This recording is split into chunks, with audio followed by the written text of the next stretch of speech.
فریدون 3 پسر داشت. نوشته عباس معروفی. فصل دوم. تو. شاید همه چیز با یک عکس آغاز شد. تو در عکس نیستی. پدر وسط نشسته، دستی به شانه مامان و دست دیگر به شانه انسی و ما 3 برادر یک پله پایین تر نشسته ایم. یکیمان کم است. تو همیشه کم بودی و گاه اصلا نبودی. مثل حالا که نیستی، زیر خروارها خاک، در زمان گم شده جوانی ما خفته ای.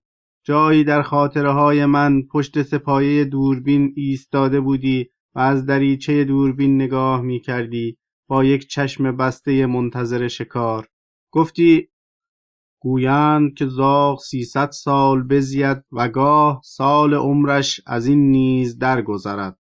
عقاب را سال عمر 30 بیش نباشد.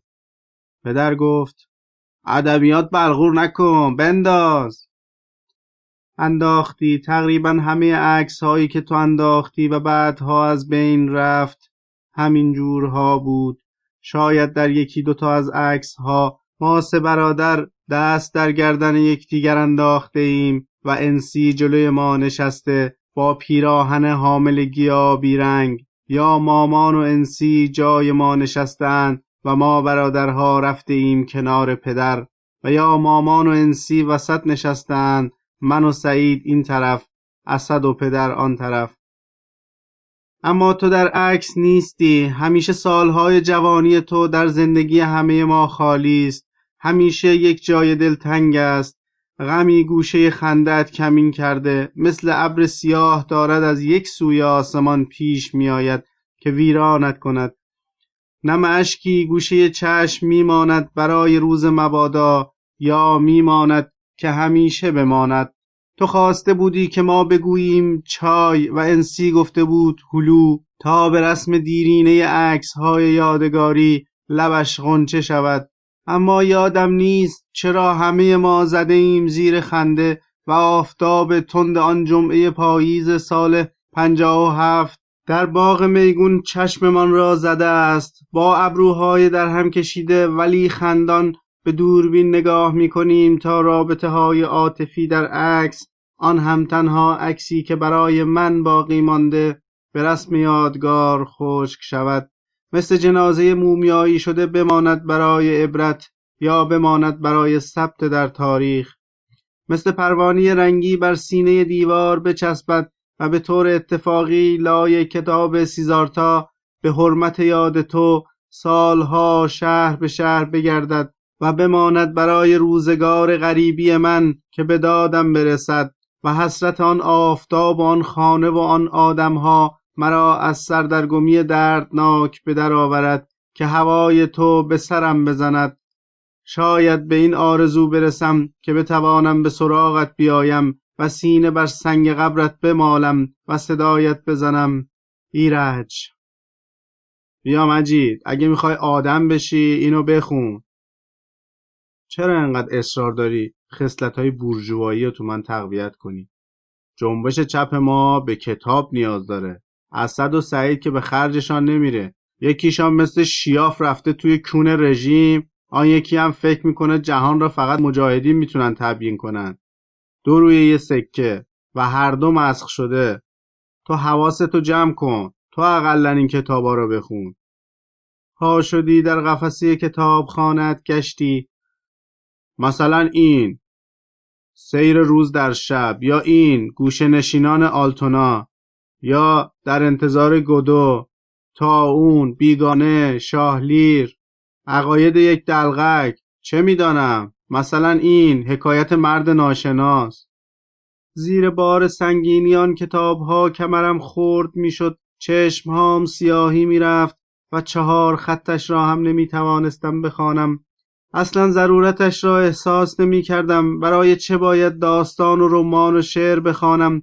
برای چی واقعیت‌های تند و مهم جامعه‌ام را بگذارم کنار، بنشینم تخیلات نویسندگان را در روزگار شکم سیریشان بخوانم؟ ما داریم در زمان عبور می کنیم، در مهمترین لحظه های تاریخمان که انقلاب کرده ایم، خون داده ایم و حالا داریم کنار گذاشته می شویم. داریم زیر زمینی میشویم ایرج. بعد هم سالها گذشت، سر و کارمان افتاد به بیغوله هایی که در کابوس هم نمیدیدیم و نفهمیدیم چرا.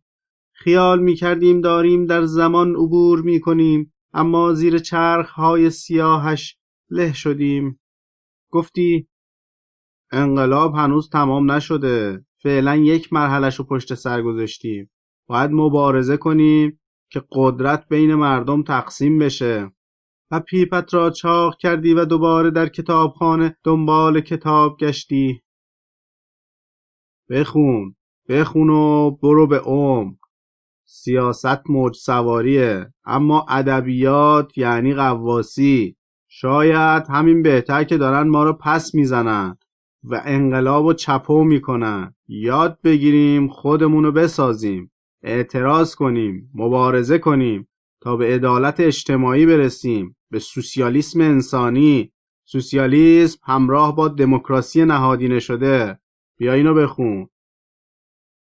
مثل همیشه با چرخشی روی پاشنه پا به طرفم برگشتی و افسانه های تبایی را به طرفم دراز کردی.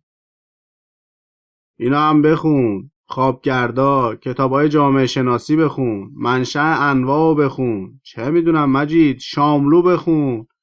پر پرواز ندارم اما دلی دارم و حسرت درناها. یا فروغ بخون. فروغ خیلی آدمه. فروغ فاحشه بود ایرج. دیگه این مزخرفات تکرار نکن. انقدر با مهر اخم کردی که خجالت کشیدم و سرم را زیر انداختم. با این حال گفتم انقلاب تندتر و خشنتر از چیزیست که تو فکر میکنی. ما برای انقلاب خون دادیم. جوونای کشته شدن که اسطوره بودن. تو فکر میکنی سقوط ناگهانی ارتش معنیش چی بود ایرج؟ که با واقعیت‌ها درست برخورد کنیم، نه اینکه برویم توی احساسات و شعر و خیال پردازی عاشقانه. توی مملکتی که هر دم از این باغ بری میرسه به حرفای من فکر کن بچه. توی مملکتی که هر دم از این باغ بری میرسه جای گل و بلبل نیست. تا تو بیای به یک موضوع فرعی فکر کنی 1000 تا اتفاق دیگه افتاده. دیشب 4 نفر از اراذالاوباش اعدام شدن. روزنامه را به طرفت سر دادم، درست صفحه ای را که عکس جنازه ها کنار هم چاپ شده بود. عکس هویدا از همه بزرگتر بود، کنار عکس آن تیمسارهای حرامزاده. آن سوی میز ایستاده بودی و به پیپ سنبه میزدی. ریزه میزه بودی، با سالک کوچکی از زخم پشه زدگی دوران کودکی بر شقیقه سمت راست و چشمهایی شبیه پدر، اما نه سیاه، خاکستری. انگار که برق تو را گرفته بود. مثل مجسمه خشک شدی و از پشت شیشه های عینک چنان زل زدی به چشمهام که مجبور شدم دوباره سرم را بیاندازم و به دست هام نگاه کنم. من آنچه شرط بلاغت است با تو میگویم، ولی تو واقعا از بابت اعداما خوشحالی؟ آره خوشحالم ایرج. ساواکی و خائن و جلاد رو باید ریشه‌کن کرد، نباید کرد؟ بد نیست نگاهی هم به تجربه چین و شوروی و فرانسه و انقلابای دیگه بندازی. انقلاب یعنی دگرگونی ایرج. وقتی میرفتی در حاله دود راحت تر میتوانستم حرف بزنم. چشمهات را نمیدیدم. گفتم انقلاب یعنی تصفیه خون، یعنی کثافت را باید بیرون ریخت و خلق خالص رو نگه داشت. انقلاب یعنی همه حرفاتو میدونم، ولش کن. ولی یادت باشه مجید، ما اونقدر به خودمان مطمئن هستیم که نیازی به کشتن مخالفانمون نداشته باشیم. این همه آدم، این همه مبارزه، این همه کشته، معنیش این بود که ما هم منطقمان گلوله باشن؟ باز هم به پیپ سرگرم شدی، اما لبخند گوشه لبت عکس شد و در ذهن من ماند.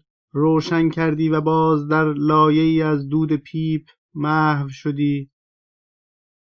خودتو تعریف کن مجید. یعنی چی؟ یعنی اینکه تو کی هستی؟ منم. آره تو خودت هستی، اما کی هستی؟ دنبال رو استالین، سمپات انور خوجه، تو خجالت نمیکشی این عقب افتاده ها رو چپ میدونی؟ یه بار بشین خودتو برای خودت تعریف کن، ببین برای چی داری مبارزه میکنی؟ واقعا برای چی؟ بالاخره تو و سازمانت اهدافی دارید، حرف حسابتون چیه؟ رادیکال روی خط لنین: سازمان ما مخالف مرزهای جغرافیاییه، مخالف تبعیض نژادیه، مخالف برتری قومیه، مخالف هر گونه مذهب و دخالت اون تو اجتماع و شؤونات زندگی مردمه. ما در صدد حکومتی هستیم بر مبنای آرمانهای طبقه کارگر. خب همین. هیچ وقت که آدم نمی رود، هیچ وقت. یک سیگار زرد در آوردم و با حالتی که بخواهم جلوی پیپ اشرافیت قد علم کنم روشنش کردم و نشان دادم که حرف هات هم همین طور است.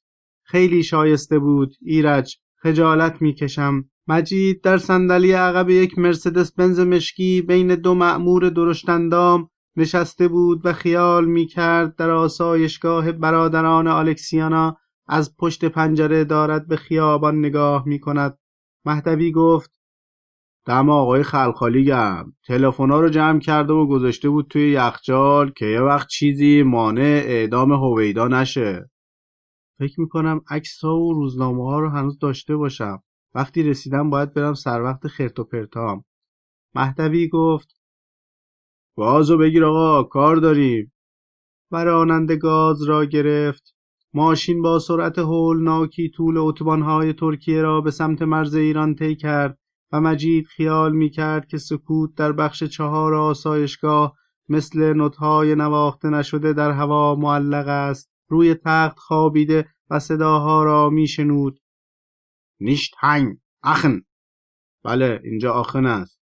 این میگوید اینجا هاگن است، اما هاگن نه، آخن. بله آخن، نه هاگن. در را که باز کردم فوگل و توبیاس فاگنر داشتند سر این بحث می‌کردند که اینجا آخن است و هاگن نیست. اما آن مرتکه ابله میگوید اینجا هاگن است و نمیفهمد که اینجا آخن است. فوگل تا مرا دید گفت: هنوز نمردی؟ نه هنوز زنده‌ام. خیلی عجیبه. چی عجیبه؟ مدتی پیدات نبود، خیال کردم مردی. نه هنوز زنده‌ام. رشت؟ عشت.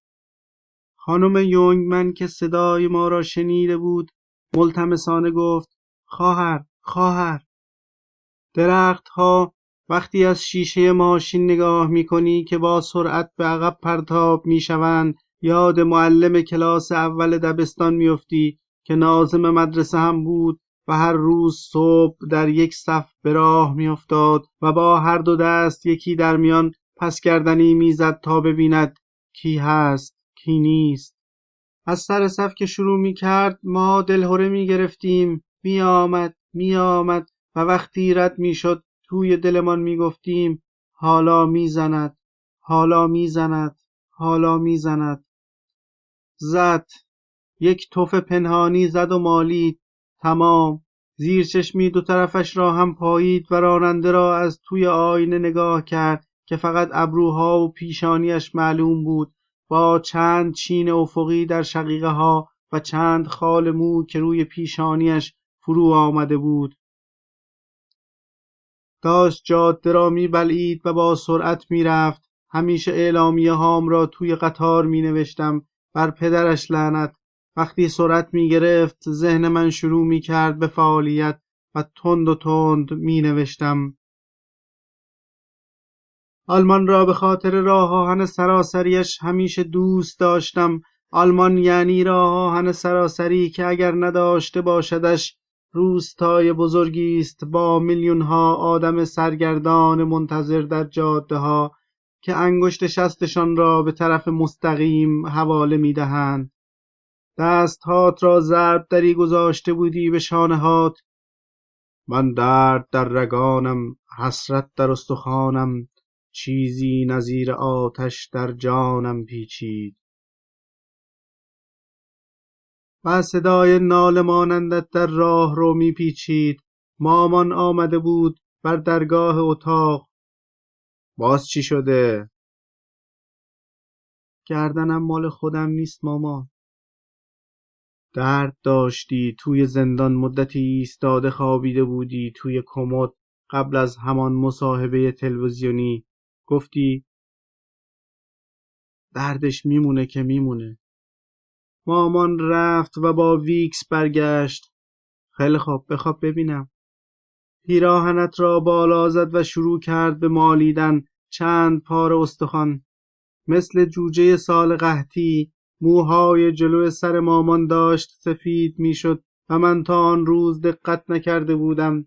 رگه های سفید در آن زمینه سیاه توی چشم میزد. چرا نگفتی برات ویکس بیارم مامان؟ اینجا هم که هستی چرا حرف نمیزنی مامان؟ میخوای از دکتر زرکش برات وقت بگیرم؟ میمالید و به جسم نحیف تو نگاه میکرد. نه، تو در عکس نیستی تا باز بخوانی. تمامی خون رگانم را من قطره قطره قطره گریستم تا باورم کنند. و پیپ چاق کنی و یک کتاب به من نشان بدهی. اگه میخوای آدم بشی اینو بخون. هیچ وقت نتوانستم بخوانمش برادر. عینکم عرق می کند و سرم سیاهی می رود. اگر کتاب دیگری بود حتما می خواندمش. دست کم در این 13 سال غربت می خواندم و این عکس را زودتر پیدا می کردم که در سالهای بیخیالی و هیجانهای سیاسی یا پاره‌اش کنم و یا نمیدانم چه بلایی سرش بیاورم. همینجور لای کتاب میماند و من به یاد تو ایرج. کتاب را از تهران شهر به شهر کشیدم و آوردم تا اینجا که هوای تو به سرم بزند. هوای مامان، هوای انسی و هوای وطن که بدجوری دلم گرفته است. امیدوارم یاد من نیفتی. همانجا زیر خروارها خاک بخواب که نبینی من مثل یک ملخ بال شکسته انتظار میکشم تا جانوری سیاه بیاید پاهای گندش را بگذارد روی کلم. میدانم که لهم میکند تا نفهمم چطور آمدم و چطور رفتم. و این را هم میدانم که مثل درختهای گذران در شیشه تند ماشین به گذشته پرتاب خواهم شد. میدانم.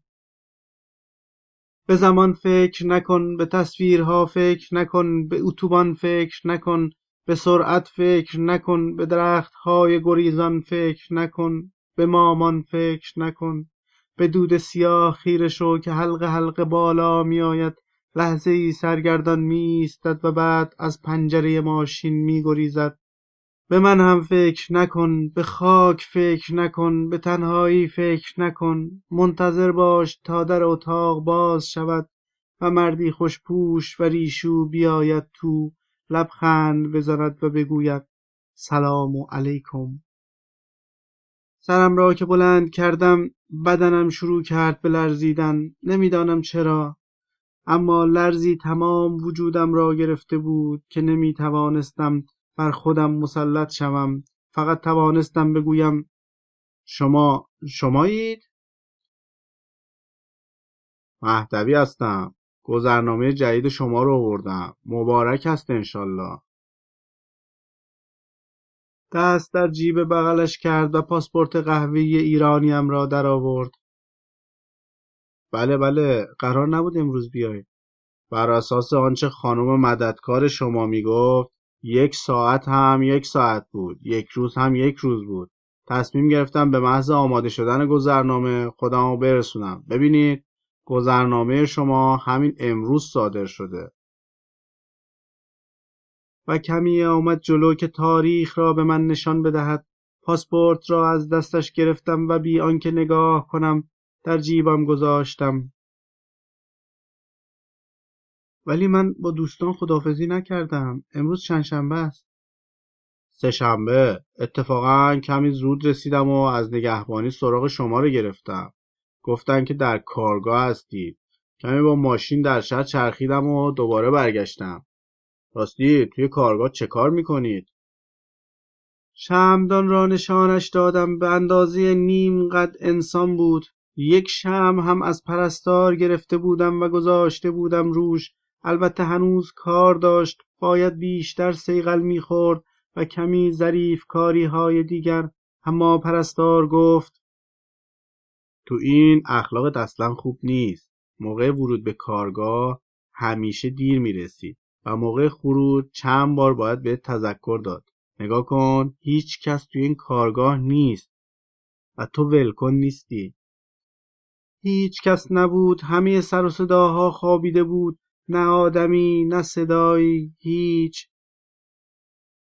انقلاب دست از هیاهو کشیده بود، عده بیشماری را به گورستان فرستاده بود، میلیون‌ها آدم را فراری داده بود، تو را هم بلعیده بود و حالا سالهای زیادی می‌گذشت. به همین خاطر من سخت وارد کارگاه می‌شدم و تا چند روز اسیر خاطراتم بودم، اما به سختی هم از آن دل می‌کندم. وقتی دستم به کار بود چراغ‌های ذهنم روشن می‌شد و لحظه لحظه انقلاب جلوی چشمم جان می گرفت. تو پر رنگ می شدی و از روی میز کار کنار نمی رفتی. انسی می آمد که در آن همه سر و صدا و رنگ بالاخره بزاید. درست 1 ماه مانده به انقلاب زایید. یک پسر زایید که از قبل اسمش مشخص شده بود: فریدون. تنها چیزی که از شما میخوام اینه که اگه بچه دار شدید و بچه اولتون پسر بود، اسمشو بذارید فریدون. در بحبوحه حکومت نظامی و تیر و دود و هیاهو که داشتیم شاه را از مملکت بیرون میکردیم، انسی زایید. اما خوشحالی خاندان ما ضایع شد و لبخند همه خشکید. پسرش پیشانی نداشت و تا چشم انسی بهش میافتاد جیغ میکشید و غش میکرد. بچه ناقص الخلقه بود، موهای پرپشت سیاهش با ابروهاش میآمیخت، درست شبیه بچه شامپانزه، کله کوچولو و بد ترکیب و چشمهای ریزش چرخ میخورد این طرف و آن طرف، با ابروهای مسخره که بالای چشمهاش سیخ سیخ ایستاده بود. زبانش را هم بیرون می آورد و لبهاش را می لیسید. مامان گفت: بغلش کن، شیرشو بده، یواش یواش مهرش به دلت میفته. مامان چرا ناشکری میکنی؟ خدا قهرش میگیره. نمیخوامش. و روی تخت فقط به دیوار نگاه میکرد و اشک میریخت، با چشمهای سرخ بینی ورم کرده و حقحقی که صداش را میشکست. نمیخوامش. انقدر بچه‌ها به دنیا میان که یه چشمی هن. انقدر هستن که دست و پا ندارن. این فقط پیشونیش رفته زیر مو. خدا رو چی دیدی؟ بعدها میبریمش دکتر، شاید خوب شد. انسی چند بار سعی کرد با کف دست موهای فریدون را از بالای چشمها بدهد بالا، اما بچه دردش میآمد و با صدای جگرخراشی گریه سر میداد. نمیخوامش. تو که آن روزها چند ماهی بود از زندان آزاد شده بودی، با دیدن بچه گفتی: این چرا؟ هیچی نگو حالا. تو با صدای بلند بی اختیار خواندی: تنها طوفان کودکان ناهمگون میزاید. انسی دوباره غش کرد. مامان گفت: حالا لازم بود این شعر یارو رو جلو زن و زاو بخونی؟ سرت را زیر انداختی. معذرت میخوام مامان، منظوری نداشتم. نمیدونم چرا این شعر شاملو همین جوری اومد به زبونم. و از اتاق بیرون رفتی. هرچی تلاش میکنم و باش حرف میزنم بچه رو قبول نمیکنه. حالا چی کارش کنم؟ بچه گریه میکرد. او را میآوردند تا انسی شیرش بدهد، اما تا چشمش بهش میافتاد جیغ میکشید و غش میکرد. پدر گفت: بچه رو اشتباهی نیاورده باشید از بیمارستان. مامان گفت: وا، خودم بالا سرش بودم، همین جانور بود. حال خودش را نمی‌فهمید. انگار در جای دیگری سیر می‌کرد. با خودش حرف می‌زد. به یک نقطه خیره می‌شد و ساعتها منگ و بی حرف می‌ماند. بعد می‌گفت اصلا شبیه بچه آدم نیست. عینه‌هو بچه میمون. حالا چیکارش کنیم؟ از صبح 100 بار گفتی حالا چیکارش کنیم. من چه میدونم؟ مملکت داره از دست میره. توی کمپانی من اعتصاب شده. با این روزگار مانفسا تو هم چه چیزایی هم من میپرسی؟ اگه شام نداری بریم بخوابی. مامان باز خیره جایی از پنجره شد. انگار از پنجره پرواز کرده بود. رفته بود به شهری که آدم از منظومه زمان خارج می شود. می رود دور دورها و دست نیافتنی می شود. می رود توی یک غار که هیچ نشانی از آدم ها نیست. نه صدای تیراندازی است، نه هیاهو، نه انقلاب و نه هیچ. پدر گفت BBC هم گوش نکردیم امشب. این همه انتظار، مثلا نوه‌دار شدی، موهاش به جهنم، چشمای وحشتناکی داره. اصلا نمیشه یه دقیقه نگاش کرد. نمیدونم به کی رفته. به آدمیزاد که نرفته. خیلی دلم شکست. فریدون، حالا چی کارش کنی؟ پدر از روی مبلش بلند شد و همان جور که داشت با انگشتری الماس انگشت میانیش ور میرفت گفت غصه‌شو نخور. فعلا میسپاریمش دست باغبونم تو کرج تا ببینیم بعدا چی میشه. روز بعد فریدون پشمالو را به کرج بردن و به همه گفتند که بچه زردی گرفت و مرد. خلاص. و مامان ماهی یک بار هر جور بود سری به او میزد. خرجی ماهانش را میداد و برمیگشت. اما انسی با این بچه‌ای که زاییده بود آرام آرام کمرنگ شد. از خانه شوهرش به ندرت بیرون میرفت و دیگر نه سری نه صدایی.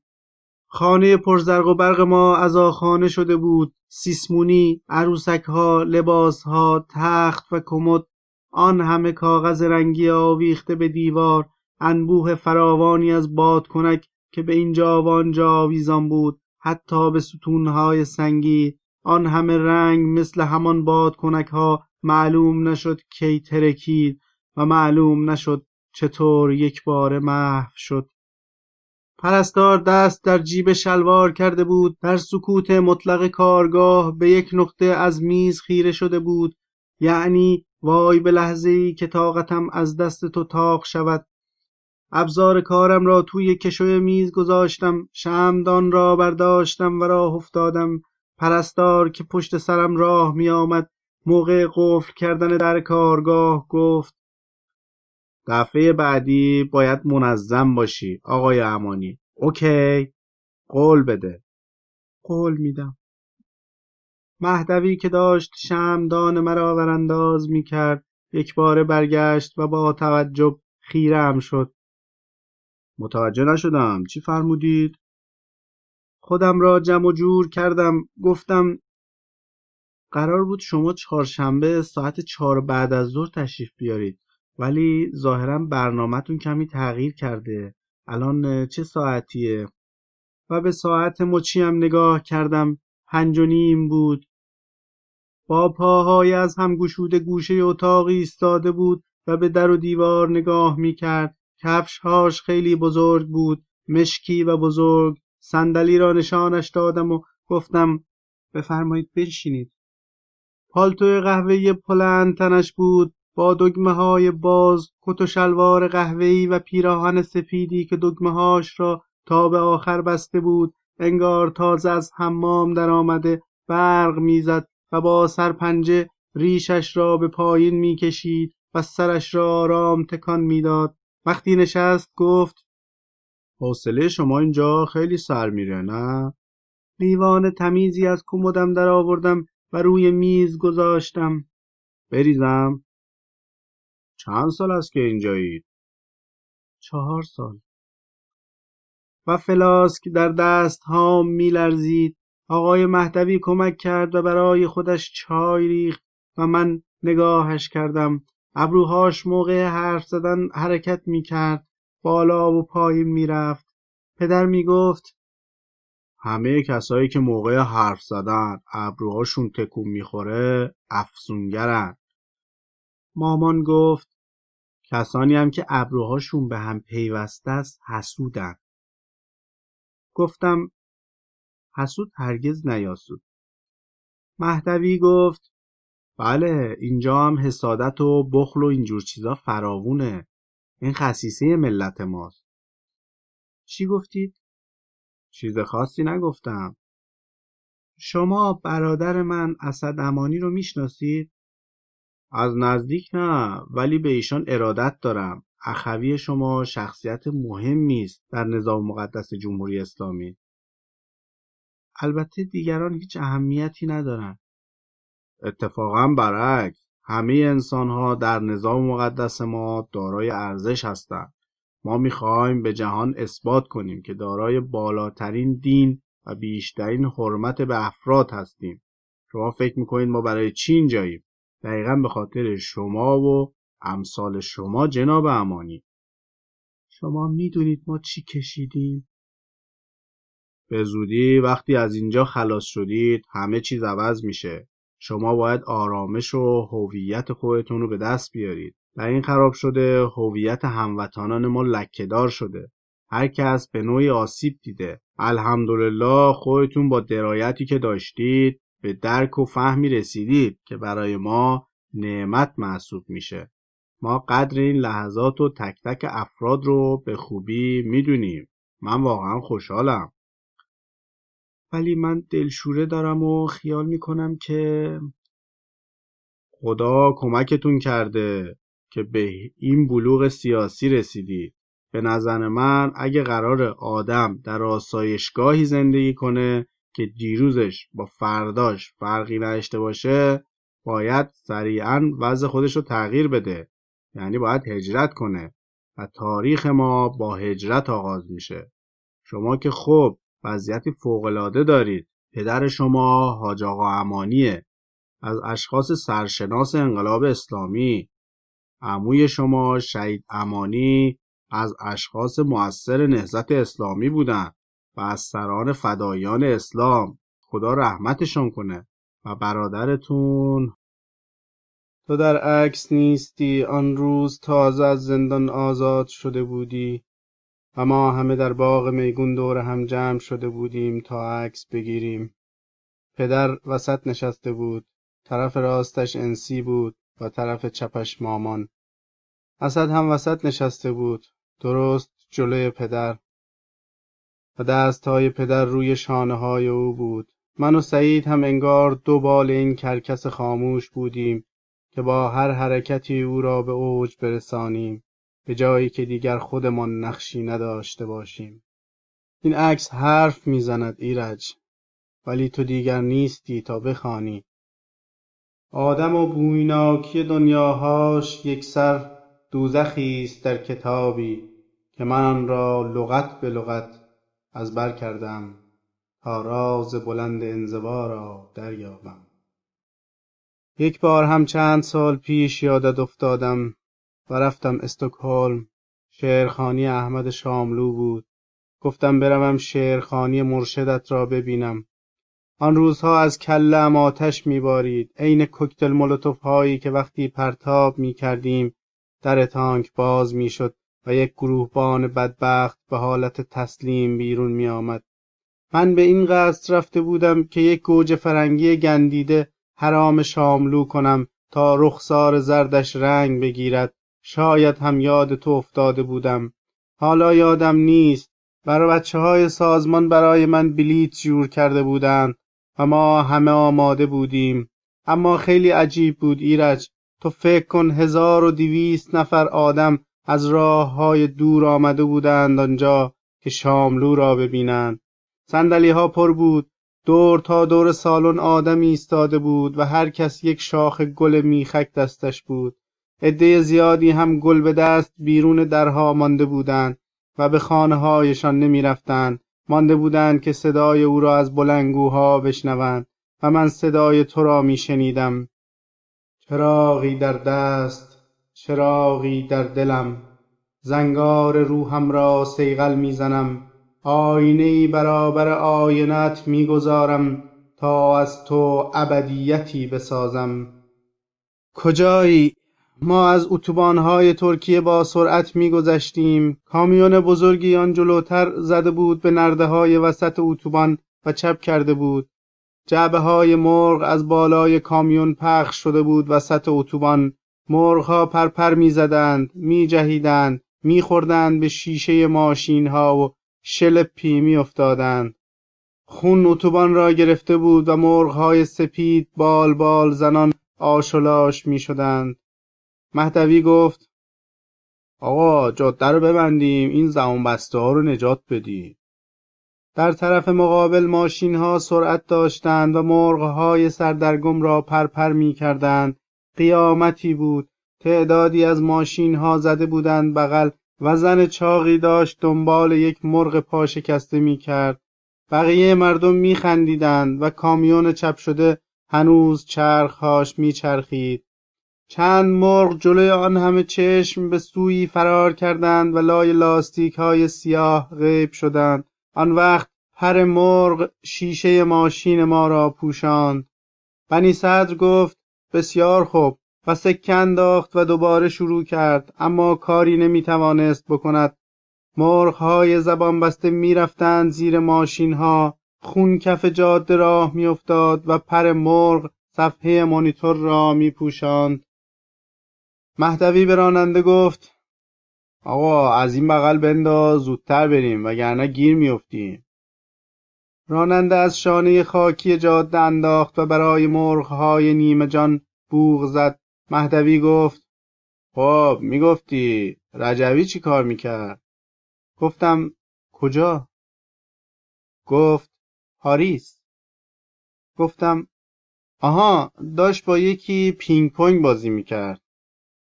مهدوی قشقش خندید. بعد که از آن قیامت مرغ کشان گذشتیم، دلم میخواست بدانم کجا میرویم، اما میترسیدم اگر بپرسم سرنوشت شوم و سیاهم تلختر شود. از صندلی جلو سر برگرداند. راستی چی باعث شد که تصمیم گرفتی برگردی؟ و سعی کرد لبخند به چهره داشته باشد. شاید خستگی طولانی و تنهایی وحشتناک باعث این ماجرا بود. شاید هم نمیدانم. چه می شود کرد؟ گاهی اژدها چنان زندگی را میبلعد که دیگر پس نمیدهد. حتی به شکل شعله‌ای از بینیش بیرون میزند. گاهی اختاپوس مثل آدم چنان در پیچ و خم حادثه های روزمرگی چنبره میزند که هر پاش را قطع کنی 7 پای دیگر هنوز زنده است. به هر چیز ناچیزی میچسبد تا بماند، به هر طره‌ای آویزان میشود و هیچ وقت به آن فکر نمیافتد که مرگ آزمایشی است مشرف به یک زندگی دوزخی. خوابی است پس از یک روز پرحادثه و غمبار که به دروغی بزرگ شباهت دارد. شاید به خاطر اینکه دیگر معجزه‌ای رخ نمیدهد یک خواب دروغی است. شاید بهتر باشد که آدم بگوید یک دروغ خوابگونه. نه، دیگر معجزه‌ای رخ نمیدهد، یعنی نه فرشته‌ای، نه جبرئیلی و نه هیچ کسی دیگر از آسمان به زمین نمی آید که به تو نهیب بزند: مجید جان ول کن، جان مادرت ول کن، برو یک گوشه دنج بشین تا بمیری. دنبال چی میگردی؟ کجا رو میخوای فتح کنی؟ چند بار میخوای فاتح باشی؟ چند بار مغلوب؟ چطور ممکن است نیفتی؟ یا چطور ممکن است سرت به سنگ بخورد، بشکند و باز شروع کنی؟ ول کن عزیزم، برو یه گوشه دنج و آروم در گرمای مطبوع و آن سکوت روستایی دراز بکش تا بمیری. برو در یک اتاق سفید بی پنجره بخواب لای آن ملافه های تمیز که همیشه بوی کافور میدهد، یا گیاهی از خاک باران خورده. نه، گیاهی نه، خاکی از گیاه هند که بوی بودا میدهد. گیرم روی در اتاق نوشته شده باشد: ملاقات ممنوع. یک گلدان بلند شیشه‌ای روی میز بود که 4 شاخ گل میخک در آن قوس برداشته بود. سیگار نیمه‌ای در چاک زیر سیگاری بلوری آبی دود میکرد و آن عکس ها که مجید وامی داشت به گلدان خیرهشان میشد و انتظارش را رنگامیزی میکرد. مهدوی گفت اگه آماده اید را بیفتیم. کجا؟ ایران. بله. از جاش بلند شد، دستهاش را در جیب پالتوش کرد و با نگاهی به پنجره گفت من آمده بودم شما را از این جهنم خلاص کنم، اما ظاهراً شما فعلا تصمیم دارید اینجا بمونید. عجله نکنید آقای امانی. هر وقت مایل بودید که برگردید به سفارت تلفن بزنید. امیدوارم من باشم و بتونم خدمتی کنم. گفتم مگر قرار است نباشید؟ گفت کار ما مشخص نیست. یک بار میبینی سر از هندوستان در آوردیم یا کانادا یا مصر. با خداست.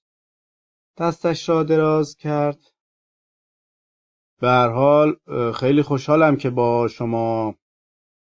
گفتم اگر عجله دارید حساب دیگری است، اما اگر فرصت داشته باشم که وسایلمو جمع و جور کنم، میدونید شما قرار بود چهارشنبه بیایید و یک روز زود اومدید. گفت اولا که گذرنامه شما امروز حاضر شد. ثانیاً فردا اگه می اومدم ممکن بود حضور افرادی مثل آن خانم مددکار و اشخاص دیگه کار شما رو کمی سخت کنه. مثلا بیفتید توی دستاندازهای اداری و این کاغذبازی‌های آلمان. میدونید که در کمد را که باز کردم کبریت هام ریخت. آقای مهدوی آمد جلو. چقدر کبریت؟ پر است یا؟ یکی از قوطی ها را تکان تکان دادم. همش پر است، حتی خط هم بهشان نیفتاده. و ساک سیاهم را بیرون آوردم، بعد چمدانم را. مهدوی گفت کلیه وسایل رو که نمیشه برد، چیزای خیلی ضروری رو بردارید. و من جعبه عکس ها را نشانش دادم. گفتم ما الان یه راست داریم میریم ایران؟ گفت نخیر قربان، عرض کردم که وسایل ضروری، مسواک، حوله و مثلا همین جعبه عکس‌ها. جعبه افتخارات. خندید. بله جعبه افتخارات. بعداً اگر اجازه بدید دلم میخواد این عکس‌ها رو سر فرصت ببینم. پشت‌نویسی هم کردید؟ بعضیاش دارد ولی اکثرا نه. بعداً سر فرصت باید پشت‌نویسی کنید که یادتون نره. ولی عجیبه این همه عکس از کجا آوردید؟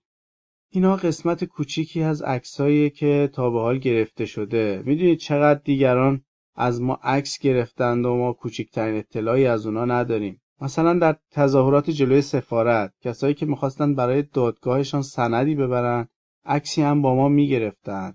متوجه هستید که جعبه افتخاراتو بذارید توی ساک. یکی دو قلم چیزای ضروری هم وردارید. هرچی زودتر بزنیم بیرون. اگرم در نگهبانی پرسیدن کجا میرید بگید همین کافه رو به رو. من اجازه دارم برم بیرون. روانی که نیستم. اینجا کسایی بستری هن که حتی از اتاقشان اجازه ندارم بیرون بیان.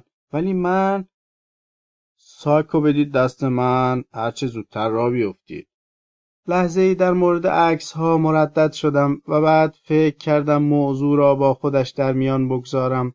گفتم البته این عکس‌ها رو باید تصفیه کنم. بعضی عکس‌ها از بعضی افراد است که در فرودگاه مهرآباد شما با من میای. کف دستش را به سینه‌اش گذاشت. یعنی از چراغای سبز عبور میکنید. و با صدای بلندی خندید. اگر بر حسب اتفاق یکی از برادرای پاسدار هوس کرد. چه حرفایی میزنید آقای همانی؟ اولا کی جرأت داره شما رو وارسی کنه؟ ثانیاً اسد اجازه نمیده کسی با شما چنین رفتار خدایی نکرده اهانت‌آمیزی بکنه. مسائل خصوصی شما کاملا خصوصیه، به کسی ارتباطی نداره. خواهید دید که تصور بسیاری از افراد اینجا نسبت به مسئولان و خدمتگزاران ایران غلطه. زیپ ساک را بستم و گفتم همه چیز آماده است. ایستادم و چرخی دور اتاق زدم. اما ما داریم به کجا می رویم؟ چه کار باید بکنم؟ از کی بپرسم؟ من چرا جلوی پنجره نیستم؟ چرا در کارگاه نجاری نیستم؟ چرا در آسایشگاه برادران الکسیانا نیستم؟ من چرا اصلا نیستم؟ آهای! چرا کسی حرف نمیزند؟ چرا اینجا اینقدر ساکت است؟ چرا کسی به دادم نمیرسد؟ آهای! پرستار لندهور در حالی که خودش را میخاراند در اتاق را باز کرد و آمد تو. چیه؟ چرا اینقدر سر و صدا را انداختی؟ چه مرگت شده؟ الان میرم آقای پاولوس رو میندازم به جونت تا خودش ببینه چه گندی زدی. آقای پاولوس مسئول امور مالی آسایشگاه بود، رئیس اداره سوسیال. اولین باری که دیدمش توی کافه دیالوگ بود. با طعنه گفت: شنیدم یه جعبه جادو خریدی که خیلی چشم همه رو گرفته. میشه بپرسم پولش از کجا آوردی؟ همون جعبه‌ای که 4 مارک و 75 فنیک خریدم. از بازار شیپیش خریدمش. سالها پیش. هیچ قبضی هم ندارم. باید به ما اطلاع میدادی. حالا هم میخوام ببینمش. به اتاقم آمد، جعبه‌ام را زیر و رو کرد، عکس‌های توی جعبه را با 2 دست بالا آورد، کمی نگاهشان کرد و دوباره ریخت. ما شنیدیم پدرت آدم ثروتمندیه، حتی میتونه زندگی تو رو اینجا تأمین کنه. البته خیلی خصوصی بگویم، پدر من از سران همان حکومتی است که ما را به این روز انداخته. کمی صدام را پایین آوردم که نگران نشود. حتی اون زمانی که برادر بزرگم اعدام شد، پدرم نماینده مجلس بود. اعتراض نکرد؟ من سکوت کردم. آقای پاولوس بدجوری خیره‌ام شد. چرا سکوت کردی؟ پرسیدم این همه عکس از کجا آوردی؟ من که قبلا برای شما تعریف کرده بودم. زمانی من از سران اپوزیسیون بودم. به خاطر کنار کشیدن من یک سازمان منحل شد. ما واسه خودمون کسی بودیم. آقای پاولوس گفت: از امروز حقوق روزانت 2 مارک کم میشه. تا بدونی برای ما فرقی نمیکنه که تو کی هستی. اینجا قانون داره. میفهمی؟ قانون. این عکس‌ها رو از قبل داشتم. شنیدم یه ضبط صوت هم داری. یک ضبط صوت هم داشتم که خراب بود. نوارهای عبدالناصر را گوش می‌کردم. از صبح تا شب کارم این بود که با نوارهای موسیقی ناصر بروم توی آن سالها. یک شب هم بهش تلفن زدم و گفتم که نوارهات را اینجا پیدا کردم و خریدم. پرسید: خوشت اومد؟ گفتم: خواهرتو گاییدم عبدالناصر، محشر کردی. آقای پاولوس گفت: البته ضبط صوت رو ندیده میگیرم. فقط یادت باشه که اینجا آلمانه، قانون داره. و من از همان سال اول فقط روزی 5 مارک میگرفتم. اگر امیر کمونیست نبود به گاه و بیگاه اسکناسی بگذارد توی جیب کتم، نمیدانم چه بلایی سرم میآمد و نمیدانم چه جوری بایستی پول سیگارم را جور میکردم. خب هفته این نیم ساعت هم در کافه دیالوگ کار میکردم که حقوقش ساعتی 4 مارک بود، یعنی 2 مارک گیرم میآمد. اما اینها به زحمت مخارجم را تأمین میکرد. مدتها بود که جز رفیق قدیمیم امیر کمونیست کسی به اتاقم نمیآمد. فقط 1-2 بار آن شاعر عینک ته استکانی سری به من زد که اصلا خوشحالم نکرد. یک شب 2 پرس چلو کباب گرفته بود که مثلا شام را با من بخورد. خیلی خوشحال بود. فیلمی از آنگلوپولوس دیده بود که دیوانه‌اش کرده بود. گفت: قاشق چنگالت کجاست؟ اینا اگه سرد بشه از دهن میفته. دنیا به کام شماست به خدا. هر شب 40 کباب و عشق. نه جان تو، اینجا با یک ناشری قرار داشتم. کارم که تموم شد خواستم برگردم شهر خودم. پاهام نکشید. بزن. عاشق اول را که دهنش گذاشت گفت: عجب فیلمی بود مجید، باید بری ببینی. داستان یه مردی است که نه ولش کن، برات تعریف نمی‌کنم. خودت باید ببینی تا بفهمی من چی کشیدم. با اشتها غذا می‌خورد و چشمهاش از فیلمی که دیده بود برق می‌زد. فقط یه صحنه‌شو برات تعریف کنم. مرده بعد از چندین سال از تبعید برگشته خونه. زنش تا در رو برش باز میکنه ازش میپرسه شام خوردی؟ تو فکر کن مجید. و بغض چنان گلوش را گرفته بود که نمیتوانست لقمه را فرو دهد. دیگر نخورد. قاشقش را انداخت، سیگاری روشن کرد و از پنجره به بیرون خیره شد. تو میخواندی؟ سکوت. دست گلی بود میان حنجره من، ترانه ساحل. نسیم بوسه من بود و پلک باز تو بود. گفتم ول کنی شاملو رو ایرج، چیزی از توش در نمیاد. گفتی اولا که دنبال درآمد مرامت نیستم، ثانیا این شعر مال شاملو نیست و مال یدالله رویاییه. ثالثاً ولش کن. حرفت را خوردی و لبخند زدی، بعد هم از اتاق زدی بیرون. از رفقا فقط همین امیر کمونیست مانده بود. تا می آمد دلم تنگ بشود سر و کلش پیدا می شد. مجید چطوری؟ ادای مشقاسم دایی جان ناپل اون را در می آوردم. شکایتی ندارم آقا. و هر دو می خندیدیم. گفت یاد ناصر بخیر، انگار اصلا این مرتیکه نمرده. حیف که ته ذهنش مذهبی بود. گفت بعد از انقلاب که شماها توی فکر سرقت مسلحانه از بانک بودید، یادته؟ توی اون دنگال نیاوران بالا سر رفقات ایستاده بود و خیلی جدی بهشون میگفت برید بازار پیش حاج عبدالعصفور کاپوت فروش، ازش بخواید یه قرض الحسنه چرب و چیلی بهتون بده که بتونید سیبیل کلفت سازمانتون رو چرب کنید و از این حرفا. خندیدم و رفتم توی آن خاطرات. آره ظلمی زد به ما و منتظر بود که یک چیزی فحشی بهش بندازیم تا 2 تا کلفت دیگه بارمون کنه. محشر بود، محشر. همین امیر کمونیست برام مانده بود که می آمد و می نشست، چای و سیگار و حرف. چند روزنامه فارسی می آورد که ببینم دنیا چه خبر است. گاهی هم یک اسکناس لوله می کرد توی جیب کتم که اموراتم سرانگشتی پیش برود. از دوران دبیرستان با هم بودیم. شبهای حکومت نظامی را در خانه مجردی کوچکی ته کوچه شیبداری در نیاوران می‌گذراندیم. با امیر کمونیست و عبدالناصر آن 2 اتاق را برای روز مبادا اجاره کرده بودیم به ماهی 300 تومان. مرضیه می‌خواند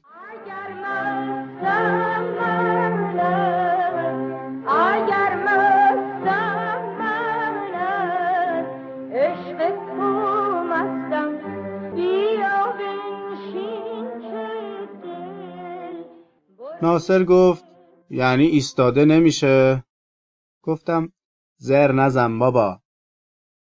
نوار داریوش میگذاشتیم. توی گندم مال من، هرچی که دارم مال تو، یه وجب خاک مال من، هرچی با دست به پایین تنش اشاره کرد. بیا اینم مال تو. گفتم ببر واسه آبجید. شبها داریوش و مرضیه گوش میدادیم، بحث میکردیم، کتاب میخواندیم، همدیگر را دست میانداختیم و از پشت پنجره سربازها و ماشینهای حکومت نظامی را تماشا میکردیم. امیر کمونیست کتابهای شریعتی را میخواند و من جورج پلیستر. دوباره خوانی میکردم و ادای پدر امیر کمونیست را در میآوردم با صدای پیر و لرزان. ما اهل معامله ای، بعضی وقتا خودمونم معامله ای. میگفت خفه شو با اون پدر ساواکیت. میگفتم همه میدونم پدر من ساواکی نیست، اما پدر تو یه سرمایه‌دار گردن کلفته که باید اعدام بشه. اموالش هم به نفع انقلاب مصادره میشه. ناصر گفت به نظر من پدر هر دوی شما رو باید انداخت زندان و اموالشون رو داد به من. امیر گفت آبجی مجیدم بدید به من. گفتم فعلا با شریعتی حج کن حاج آقا. خیلی از کتاب حج شریعتی خوشش آمده بود. مدتی بهش میگفتم حاج امیر، خودش هم گاهی که پیغامی مینوشت زیرش امضا میکرد حاج امیر کمونیست. آن روزها امیر وضعش به هم ریخته بود و دیگر نمیتوانست وینستون بکشد. من هم به خاطر امیر زر میکشیدم. بعد یک یوزی دستم افتاد و قرار بود با چند تا از بچه‌های دانشکده بانک بزنیم، اما ناصر و امیر سخت مخالف بودند. تا صحبت بانک زنی میشد ناصر میگفت مرتی که انیمال، مگه تو دزدی؟ فرار خارجی ها شروع شده بود. آمریکایی ها و اروپایی ها وسایل خانهشان را به 1/10 قیمت میدادند و ایران را ترک میکردند. ما وسایل خانه یک آمریکایی را به 1700 تومان خریدیم و کمی نونوار شدیم و از آن پس تلویزیون داشتیم با یک بار بزرگ مشروب، چند چمدان لباس، پتوهای گرم شهوت انگیز، ضبط صوت، میز غذاخوری و چیزهای دیگر. یک شب به امیر کمونیست گفتم تو به خدا اعتقاد داری؟ گفت نه، ولی هنوز کمونیستم نشدم. ناصر گفت به تو چه مربوط؟ مگه تو بازجویی؟ گفتم من نباید بدونم با چه الاغی حشر و نشر دارم؟ گفت افتادی به تفتیش عقاید دیوس. حالا خودت چی؟ خودت به خدا اعتقاد داری؟ آره، هنوز چیزی پیدا نکردم که جاش بذارم. امیر با دست به من حواله کرد. گفتم شریعتی نهضت چپ رو 50 سال عقب انداخت. امیر گفت شریعتی چه ربطی به این انقلاب داره؟ اون یک جامعه شناس دینی بود. ناصر گفت بی خودی بحث نکنید دوباره، من حوصله ندارم. ولی حقیقت اینجاست که گفتم خفه شو بابا. گفت مرتی که انیمال، دارم صحبت میکنم. امیر گفت بگذار حرفش را بزنم. خیلی خوب بزن، ولی زود، فقط زر نزن. حلقه مفقوده این وسط هست که باید شما دوتا اونو بشناسید. برید ببینید این جمعیت میلیونی توی تظاهرات چی میگن. 70% بیسواد داریم. این مردم اگه دزدی نکنن یا آدم نکشن از ترس همین خداست، وگرنه خشتک شما دوتا رو پیش از همه پرچم میکنن. گفتم همیشه تخیلات خورده بورژوازیه. ناصر خندید، آنقدر خندید که مجبور شدم بگویم خیلی خوب، معذرت میخوام. مرسدس بنز با سرعت سرسام‌آوری اتوبان‌های ترکیه را به مقصد ایران طی می‌کرد. انگار هوا نبود و من تعادل نداشتم. حالم خراب بود. یک قرص در دهنم گذاشتم و گفتم آب. مهدوی شیشه آب را به طرفم گرفت و گفت از عبدالناصر ناصری بگو، از کی میشناختیش؟ از 11 سالگی یتیم شد و از همان وقت تمام سالهای دبیرستان را با کار شبانه گذراند. 2 خواهر کوچکتر از خودش هم داشت. پدرش میوه فروش دورهگرد میدان فوزیه بود که یک شب ماشینی بهش زده بود و فرار کرده بود. مادرش شیشه های شرکت ها و اداره ها را پاک میکرد. عبدالناصر هم با کارگری در خیاطخانه ها و مغازه ها و کارگاه ها در 16 سالگی کار ثابتی در کاباره میامی پیدا کرد. شبها میرفت میامی و پشت صحنه کار میکرد و روزها در مدرسه چرت میزد. خیلی ماه بود. زنگهای تفریح توی کلاس میماند که کمی سرش را روی میز بگذارد. به همین خاطر همیشه ژولیده و خسته بود. وقتی ازش پرسیدم شبها توی کاباره میامی چه کار میکنی، قدری نگاه کرد و گفت تار میزنم. بعدها سر از دانشکده هنرهای زیبا در آورد و گاهی با دسته های موزیک میرفت خالتوری. تا اینکه در ارکستر سمفونیک تهران به عنوان نوازنده اوبوا استخدام شد. چند موسیقی فیلم ساخت که مجلات هنری درباره‌اش نوشتند آثار ناصری بازتابنده جامعه‌ای بیمار است و رگه‌های درخشان امپرسیونیسم در آن روح شرقی را با موسیقی کلاسیک پیوند می‌زند و نوارهای کاستش در داخل و خارج به فروش می‌رسد. مهدوی گفت حاشیه نرو، اصل مطلبو بگو. راننده که تا موقع ساکت بود گفت اصل داستان اینا که چیزی نیست قربان، حاشیه‌اش مهمه. مهدوی گفت یعنی بیراهه نرو، از این شاخه نپر به اون شاخه. از فرودگاه آنکارا لحن حرف زدنش به کلی تغییر کرده بود. به اسم کوچک صدام می‌کرد و گاهی یک تشر هم می‌زد. شاید تا آن وقت هر دو ملاحظه همدیگر را می‌کردیم. او می‌خواست به هر قیمتی شده مرا از خاک آلمان بیاورد بیرون و من می‌خواستم خودم را به تو برسانم و ساعتها کنار قبرت بنشینم. حتی وقتی از آسایشگاه خارج شدیم و شبانه به فرودگاه فرانکفورت رفتیم، سعی کردم اصراری در دانستن مقصد نداشته باشم و ما بی دردسر به فرودگاه آنکارا رسیدیم. البته در هواپیما حالم کمی بد شد که مهم نبود. مهدوی شانه‌ام را مالید و گفت به چیزی فکر نکنید و کمی هم خم شید آقای امانی.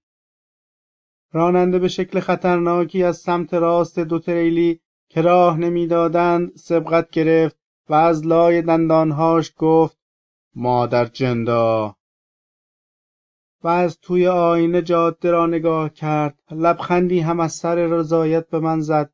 مهدوی گفت خب ادامه بده.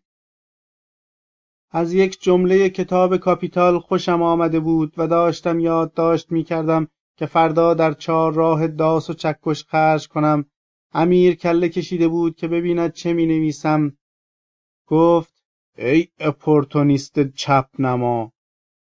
من هم گفتم ای کمونیست بیدین. ناصر فقط می‌خندید. از بگو مگوهای ما خوشش می‌آمد. رمانی دستش می‌گرفت، روی تخت خواب دراز می‌کشید و از آن بالا به ما اشراف داشت. گاهی پرتقالی پوست می‌کندیم و دو پر براش پرت می‌کردیم. می‌خورد و هستش را می‌انداخت جلوی ما. به جای این بحثا برید کمیته امداد امام خمینی بگید ما می‌خوایم مبارزه مسلحانه کنیم. مقداری وام اسلامی هم می‌خوایم. همیشه خیال می‌کردم که ناصر دارد با ساکسیفون می‌شاشد توی بحث جدی ما. لبخندش می‌پاشید توی چین‌های کنار چشمهاش و چشمهاش برق می‌زد.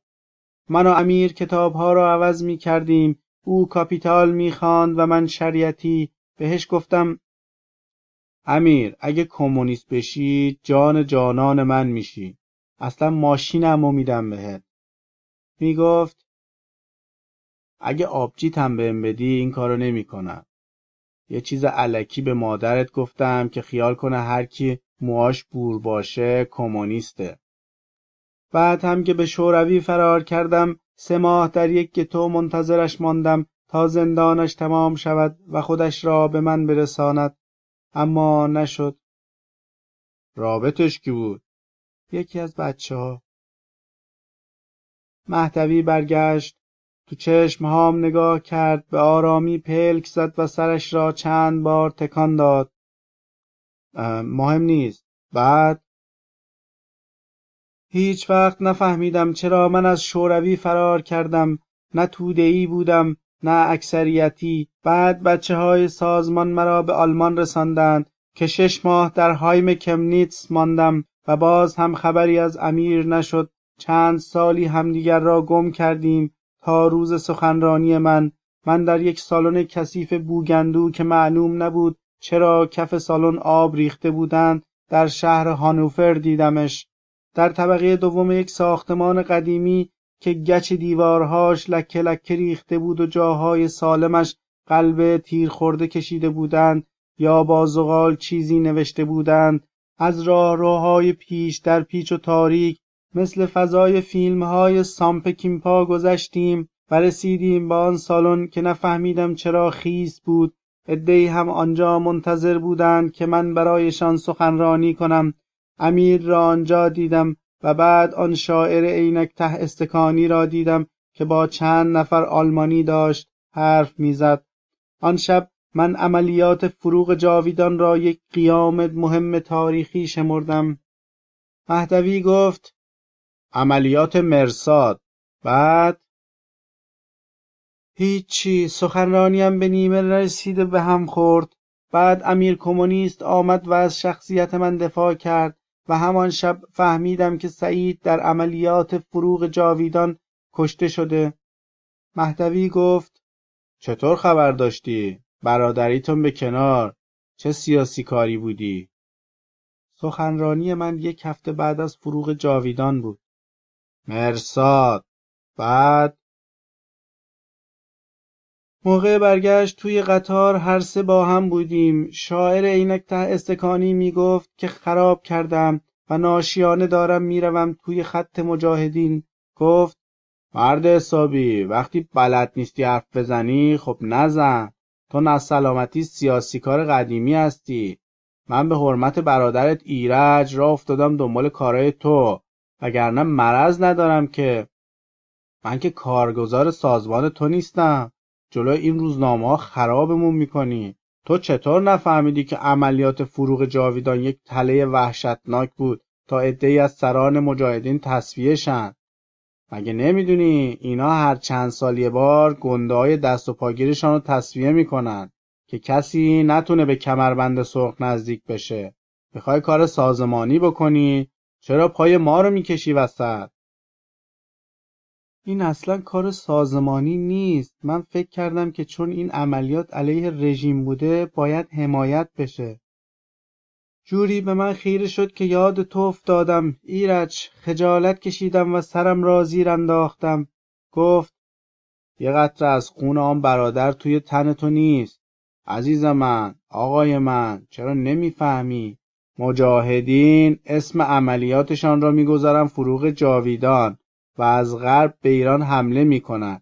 رژیم هم از قبل آماده باش بوده و اسم عملیاتش را گذاشته مرصاد. عده‌ای از مجاهدین تواب رو بار میکنه میبره غرب کشور رو میده دم تیغ خط مقدم که قاطی بسیجیای بدبخت لت و پار بشن. اگه چشاتو خوب باز کنی میفهمی که در اصل مجاهدین داخل و خارج داشتن همدیگر رو میکشتن. بعد هم لاجوردی جلاد دادگاه شبانش رو راه میندازه. مسلمونی؟ آره. برو. همان شب بیش از 5000 نفر رو گذاشتن سینه دیوار. تو چرا از بچه‌هایی که موضوع رو میدونن نپرسیدی؟ تو چه جور کمونیست مبارزی هستی مجید؟ امیر کمونیست گفت من فکر نمی کنم کسی این حرفا رو به تو بزنه. روشن‌تر از این دیگه وجود نداره. و از این حرفا گفتم جناب شاعر، معلوم نیست این تز شما درست باشه. باز هم مثل تو نگاه هم کرد. من تز صادر نمی کنم. تو به این حرفای من میگی تز؟ مرد حسابی، من عمر و زندگیمو سر تو و امثال تو تباه کردم. مگه مرض دارم؟ و قطار میرفت. انگار توی سر من راه میرفت. گفتم حالا چی کار کنم؟ هیچی. به من و بقیه نویسنده ها اتهام بزن که تز میبافتیم. حالا چه میدونم، تو هم مثل رژیم عقب افتادگیاتو بذار به حساب ما. توی قطار اطلاعیه ای نوشتم و از سازمان زدم بیرون. دیدم با این 10-20 نفری که برای سخنرانیم میآیند راهی به جایی نمیبرم. هانوفر آخرش بود. کشیدم کنار و شدم منفرد. اما رفقا منزویم کردند و اینجا و آنجا نوشتند که من مأمور مخفی واواکم. دیگر کسی سراغم را نمی گرفت. از سکه افتاده بودم. بوی ادویه‌ام حسابی پریده بود. مجبور شدم از برلین کوچ کنم به هامبورگ. حقوق سوسیال را می گرفتم و گاهی در هایم پناهندگان برای بچه‌هایی که از آن طرف می آمدند کیس می نوشتم کیس سیاسی، همجنسگرایی، اجتماعی، کیس زنای محسنه و فرار از سنگسار، کیس فمینیستی و فعالیت‌های زنانه، چه می‌دانم. همه رقمش را نوشتم. کیس نویسی مثل شانسی بود. وقتی تلفن می‌زدند میبایست بر اساس صدا تصویری ازشان در ذهن مجسم می‌کردم که معمولاً جور نبود. اکثراً توی ذوقم می‌خورد. صدای لطیف، قیافه کلنگی، با این حال کارم را می‌کردم. صدها کیس نوشتم و سرم گرم بود، اما بدجوری بایکوت شده بودم. سربند همین کیس نویسی و گهکاری‌ها زنم از دستم رفت. بچه را برداشت و با یک ساک از خانه‌ام رفت. دم در موقع خداحافظی گفت فکر می‌کنم تنهایی بیشتر بهت خوش بگذره. گل سر توری سیاهش را جلوی آینه جا گذاشته بود و من شب‌های زیادی به جای خالی او و بچه خیره می‌شدم و سیگار می‌کشیدم. می‌گفتم شایس اگال. با اینکه وسایلشان هنوز در خانه مانده بود، ولی گل سر توردارش بیشتر شاخم میزد. دادمش به دختری که تازه از افغانستان آمده بود و کیسش را خودم نوشته بودم. گاهی از تنهایی میخواستم خودم را حلق آویز کنم.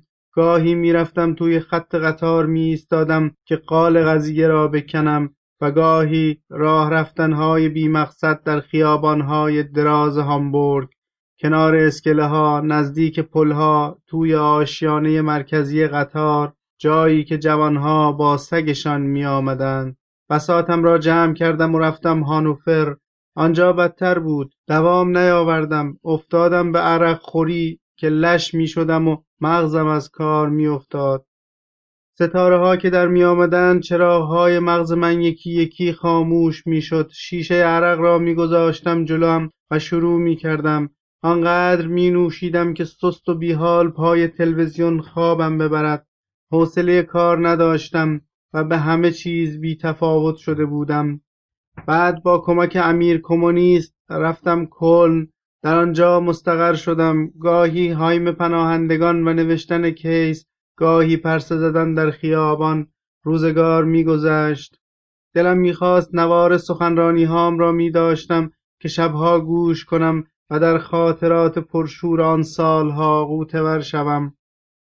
دیگر آن مجید امانی سابق نبودم که هموطنان ناشناس پول غذای مرا در رستوران‌ها پرداخت می‌کردند.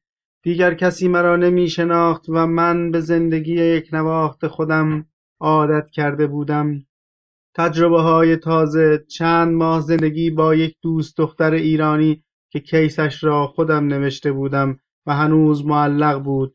مدتی با یک سیاه‌پوست نیجریه‌ای، 2 ماه زندگی خوش با یک دختر سوئیسی، مدتی تنهایی و همین جور بود تا اینکه عبدالناصر ناصری با زن و دخترش از ایران خارج شد و آمد این طرف. کیس واقعیش را با اینکه اصلا سیاسی نبود نوشتم و کارهاش را ردیف کردم که پیش خودم بماند. وضع بسامانی نداشتم، اما نمیتوانستم طاقت بیاورم هنرمند سرشناس مملکتم تنها و آواره باشد. از این گذشته ناصر رفیق جانجانیم بود و حالا داشت روی صندلی چرخدار زندگی نیمه جانش را به پایان میرساند. 7-8 ماهی که پیش من بود مدام سردرد داشت. یا جلوی پنجره خیابان نگاه میکرد و سوت میزد، یا روی تختش دراز میکشید و عفت آشپزخانه را راه انداخته بود. آشپزخانه‌ای که سالها تعطیل یا نیمه تعطیل بود با حضور عفت گرمتر و گرمتر میشد. رویا هم قد کشیده بود و با آن نگاه‌های وحشیش تصمیم گرفته بود مرا به زانو درآورد. هیچ وقت نفهمیدم چرا و چجوری عاشق آن مارمولک شدم که سربند همان عشق کارم را به 4 سال زندگی نکبتی در آسایشگاه برادران الکسیانا کشید. انگار چیزی مثل صاعقه زد و ویرانم کرد. عاشق رویای ناصری شدم. شاید همه چیز با رویای ناصری آغاز شد. دختری که شاید از دنیای خیال آمده بود در عرض چند روز تمام ذهنم را اشغال کرد. پالتوی پدرش را می پوشید و می آمد بر درگاه اتاق می ایستاد. ما همه حیرانش می شدیم که چجوری ناگهان قیافش تغییر کرده است. دستها در جیب پالتو و پاهایی که ضربه دری روی هم گذاشته بود مثل مانکن ظریفی در آن پالتو طوسی جناغی گم و پیدا می شد. با لبخند و شیطنتی در چشمهاش که دور میگشت و منتظر بود چیزی درباره شیرینکاریهاش بگوییم، ما داشتیم به یکی از آن آهنگهای عبدالناصر گوش میدادیم و رویا با هر ضربه پیانو قدمی برمیداشت و در چرخش موسیقی میچرخید و دوباره روی نوت‌های پیانو راه میرفت. عفت گفت وقتی قناری لباس عقاب را بپوشه میشه اسمشو گذاشت رویای ناصری. وقتی دامن میپوشید موهاش را بالای سرش جمع میکرد و با ماتیک شرابی که لبش را غنچه میکرد شکل پرنده‌ای میشد که بیقرار است و میخواهد پرواز کند.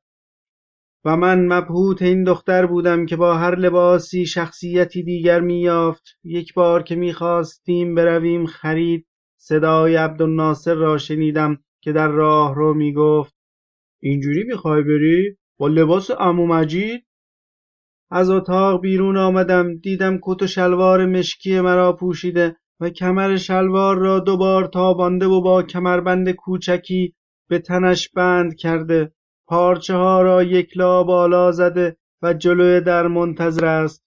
گفت اینجا اروپاست. هر جا که می رفتیم مردم نگاهش می کردند و با لبخند چیزی بهش می گفتند. در فروشگاه آلدی یک زن چاق آلمانی که داشت از بین گلها دسته‌ای برای خودش انتخاب می کرد خشکش زد. 2-3 قدم عقب رفت، سر تا پای رویای را ورانداز کرد و با هیجان گفت کول. یک جا پیرمردی که عصازنان از روبرو می آمد لحظه ای ایستاد، چیزی گفت که نفهمیدیم. کلاه از سر برداشت و کمی برای رویا خم شد و او جست و خیز کنان همراه من می دوید، جوری که سن و سالم را از یاد برده بودم و اصلا احساس نمی کردم که 40 سال از عمرم گذشته است. روزها به هوای مدرسه یا به بهانه خرید کردن از خانه می زدیم بیرون، در کافه ها می چرخیدیم، از این قطار شهری به آن قطار شهری، سیاه سفید، این سر شهر آن سر شهر، کنار رود راین. رویا نگاهش بین آدم ها می دوید و نظرها را به خودش جلب می کرد و من مدام تپش قلب داشتم که نکند از دستم بپرد. تمام وقتم با رویای ناصری می‌گذشت و من برای اولین بار در عمرم معنای زن را می‌فهمیدم. حرکت دستهاش به طرز عجیبی زنانه بود. بازی کردن با موها که یک رشته را می‌گرفت و با انگشت می‌کشید تا جایی که دستش رها شود و باز دوباره یک رشته دیگر را می‌گرفت. چشم‌های درشت و براقش که مرا یاد ناصر میانداخت. فقط کمی پفالود بود و همیشه به نظر می آمد همین حالا از خواب بیدار شده است و من فکر می کردم که چرا تا آن زمان به این مسائل ظریف دقت نداشتم. من که در تجربه های قبلی دچار خلأ وحشتناکی در زندگیم شده بودم، چرا با رویا به اوج می رسیدم؟ چرا ازدواج کرده بودم؟ چرا از این همه زن که به زندگی من پا گذاشتند و بیرون رفتند ذره ای از آنچه در رویا بود نیافتم؟ انگار همیشه چیزی را جستجو کرده بودم که اصلا نمی شناختمش و حالا همه آن چیزی را که می خواستم در رویای ناصری پیدا می کردم. اما دیگر آن شور و حال جوانیم را نداشتم. مثل گرسنگان سال قحطی فقط دلم میخواست باهاش عشق بازی کنم. میبردمش خانه امیر کمونیست و او هر بار قرولند میکرد خجالت بکش، جای دخترته. گفتم اینجوری نگاش نکن، نگاه به سن و سالش نکن. حالا هرچی، با بچه رفیقمون که خودش عاشق سینه چاک من شده، من چه تقصیری دارم؟ احساس می کردم به همه چیز تمرکز دارم و حالم خوب است. آکاردئونی هم برای ناصر از یک رفیق روس قرض گرفته بودم که نم نمک مشغول باشد. او می نواخت و من کیف می کردم. دور و برم را می فهمیدم و می دانستم که چه باید بکنم. به خودم مسلط بودم. چارچشمی هم ناصر را می پاییدم، هم عفت را و هم از هر فرصتی با رویای ناصری استفاده می کردم، بی آنکه کسی بویی ببرد، بی آنکه لحظه ای از رفتار عمووارم جلوی دیگران عدول کرده باشم. یک بار بهش گفتم اگه پدرت بو ببره که من گرفتار تو هم، میدونی چه اتفاقی میفته؟ آدامسش را با دو انگشتش از بین لبها گرفت و مثل نخ آن را روی هوا کش داد و باز دوباره همه را به دهنش برگرداند. چه اتفاقی میفته؟ یا تو رو میکشه یا چشمای منو در میاره. هر روز وقتی با هم میریم بیرون به من میگه مواظبش باش. بعد که عروسی کردیم حتما خوشحالم میشه. البته اینجا اروپاست، این مسائل حل شده، ولی بالاخره من با ناصر یه عمر رفاقت داشتم که از ایران یه راست اومده پیش من. بعدم مسئله تفاوت سنی، 25 سال کم نیست رویا، میدونی؟ باید مراقب باشیم تا ببینیم چطور میشه. و همینطور پیش میرفتیم. هر وقت بغلش میکردم او هم به من میآویخت، انگار که 1000 سال قبل این سرنوشت را برای من رقم زده بودند که بی گفتگو و مجادله هر وقت بخواهم باهاش عشق بازی کنم. حتی اولین بار هم که بی مقدمه او را بغل کردم و بوسیدم، دستهاش را دور گردنم انداخت و بی شرط و شروطی گذاشت تمام تنش را بلیسم و به اوجی برسم که تا آن روز هرگز نرسیده بودم. گفتم احساس میکنم عاشقت شدم رویا. اها. تو هم دوستم داری؟ اها. اما هیچ وقت کلمه دوستت دارم را بر زبان نیاورد، حتی یک بار. و ما پنهانی دور از چشم ناصر و عفت لحظه های قشنگی داشتیم که هر بارش با دفعات دیگر تفاوت داشت. با آسودگی خاطر از خانه خارج می شدیم و به خانه امیر کمونیست می خزیدیم. اما وقتی آدم غرق می شود خیلی چیزها را نمی بیند و یک باره می بیند که همه آوارها بر سرش خراب شده است. شایسته هر بار یادش میافتم غم سیاهی روی دلم سنگینی می کند. نمی توانم خودم را ببخشم. از خودم بدم می آید و خجالت می کشم. دلم می خواهد در اتاقی تنها روی صندلی کنار پنجره بنشینم و میخ خیابان شوم.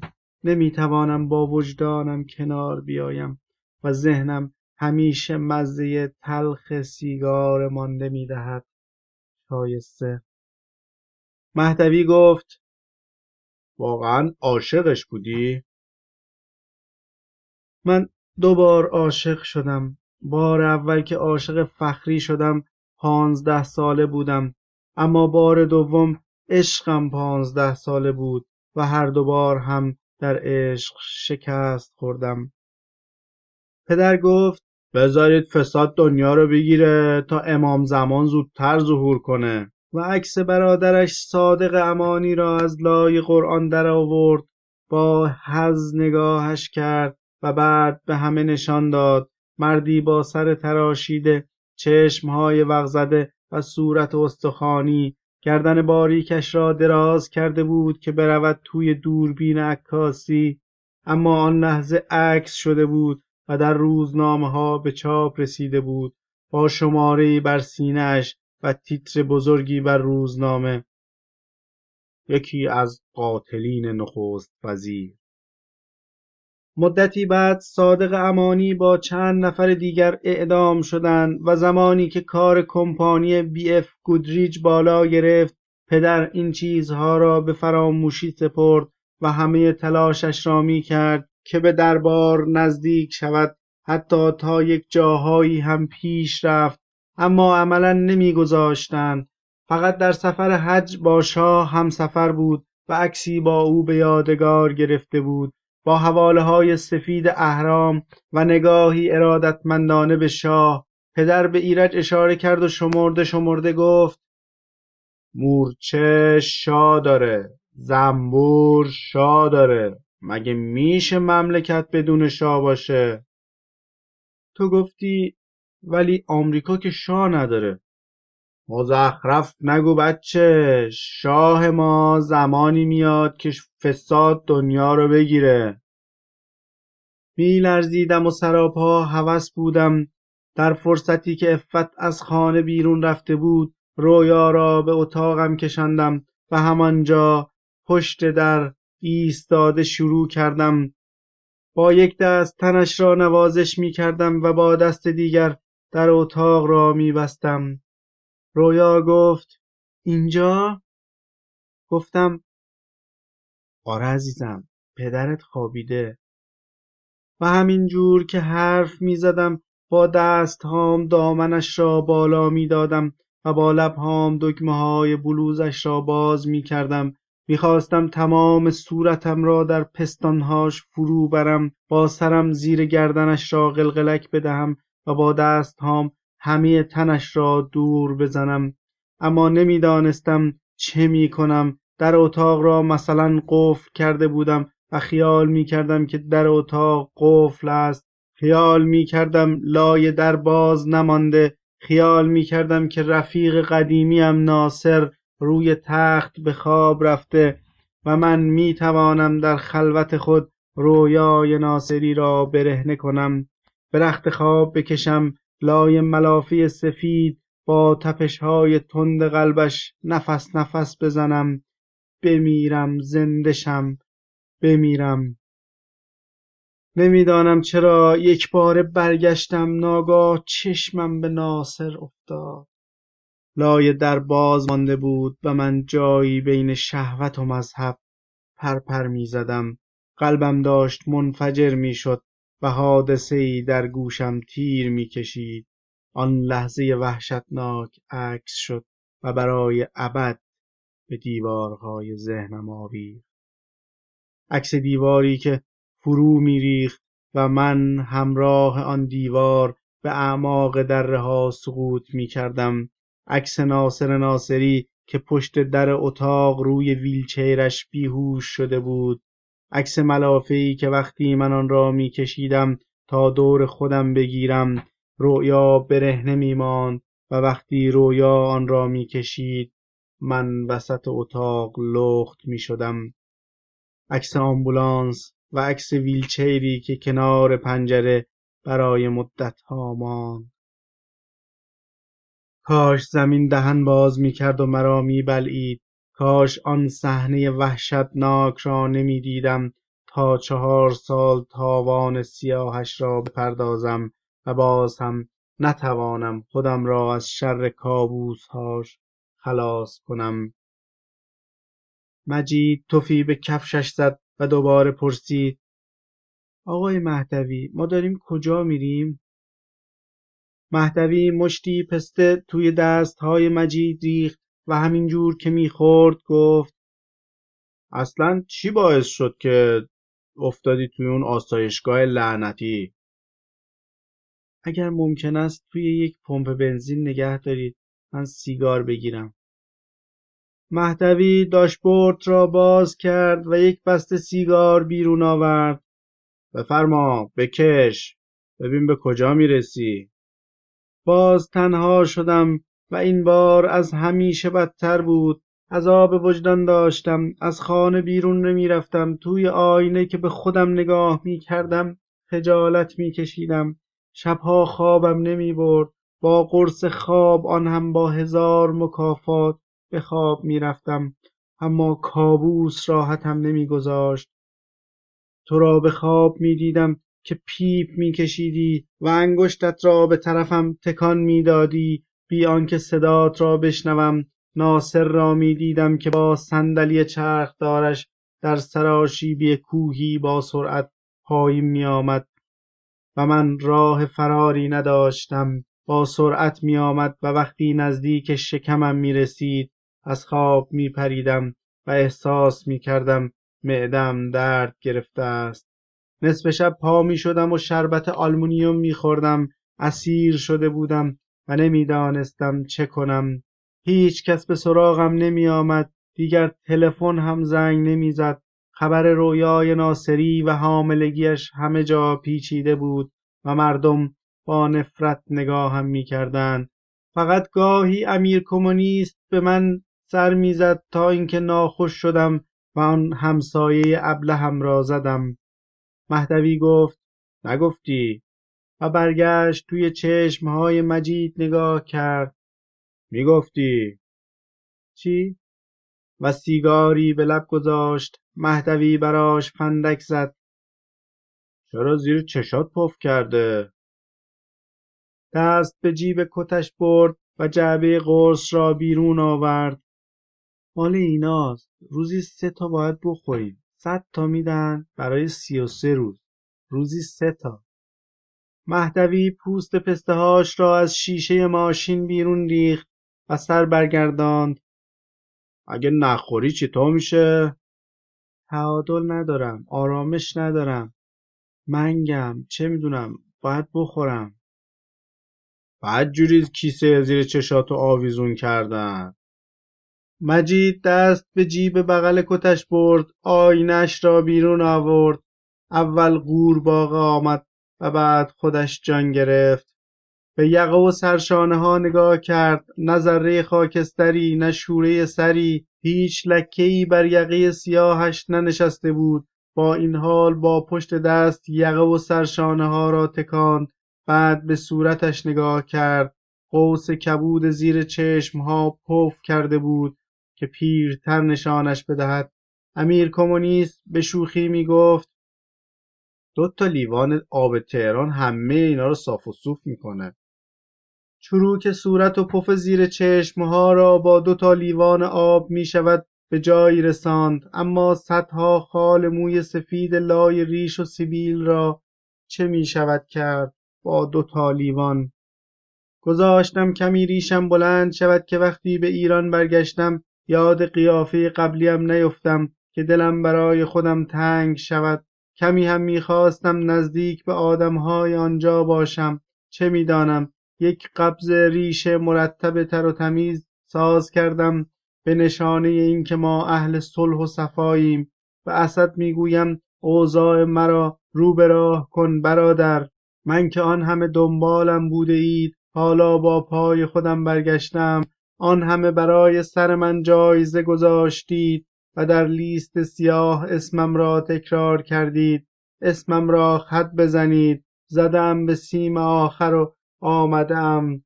بیایید تخمم را بخورید. به امیر کمونیست گفتم اگه بخوام عادی اقدام کنم باید 6 ماه صبر کنم تا جواب مقامات 2 کشور بیاد. میفهمی؟ پس چرا معطلی؟ زنگ بزن به اون اسد قرمساق بگو کاراتو ردیف کنه. این حرفا. اصلا اسمشو نبر. اصلا. پس چی کار میخوای بکنی؟ من که میبینی امیر اینجا اسیر و گرفتارم. دستم بسته است. تو که آزادی کاری بکن. نزار نفلم کنم. بغضم ترکید. یک دل سیر گریه کردم و نمیدانم چرا گریم بند نمی آمد. یاد شبی افتادم که در دوسلدورف بی پول مانده بودم. برف میبارید و من داشتم یخ میزدم. رفتم خانه یکی از رفقا که زمانی با هم سر و سری داشتیم. زنگ زدم که در را باز نکرد. آمد لب پنجره و گفت این وقت شب کجا بودی؟ برات تعریف میکنم. درو باز کن حالا. من الان مهمون دارم. دارم یخ میزنم. چرا درو باز نمی کنی؟ مهمون دارم. نمیفهمی؟ من اینجا گیر افتادم رفیق.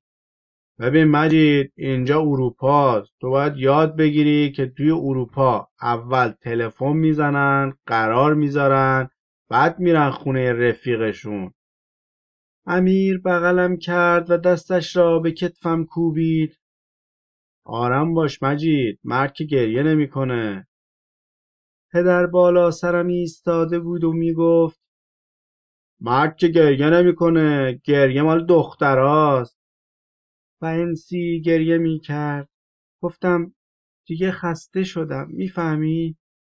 آره، وقتی بری تهران و یه لیوان آب تهرانو بخوری همه این قصه ها صاف و صوف میشه. اگه خوشت نیامد برگرد و این حرفا.